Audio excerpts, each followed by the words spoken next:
Hello friends, नमस्कार। Are foods Odia रे आपण मानको अनेक अनेक स्वागत। आम या खासी मटन झोल। प्रथम अदा रसुण को भल भाव बाटी नवा।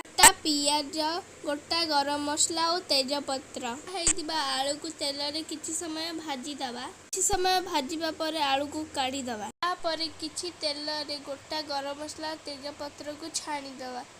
गोटा गरम मसला और तेजपत्र भाजी साइला परे आमे कटा पियाज को पकेईदवा कि किछि समय पई भाजीबा। पियाज नाली हो साइला परे आमे अदा रसुण पेस्ट को पकेईबा।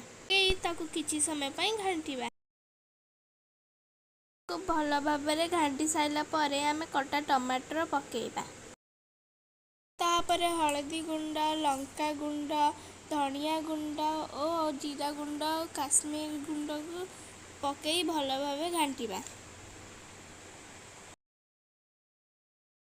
ताहापरे मीट मसला पकेबा और गरम मसला पकेबा।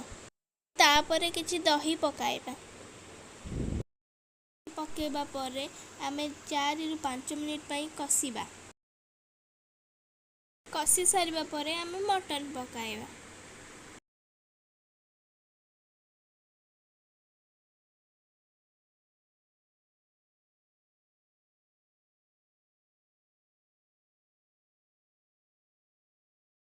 मटन को पकाई आमे ताको भल भाबरे घांटीबा। सहित मसला मिसिबा जाए आमे ताको घांटीबा। ताको किछि समय पई कसीबा। मटन कसी साइला परे आमे ता घोड़नी को काढ़ी देइकी ताको घांटीबा। तापरे आम भजा जाइतिबा आलू को पकाइदबा। ताहापरे आमे ताको किछि समय पई गोळाइबा। ताहापरे आमर मटन टी प्रस्तुत हो जाइछि।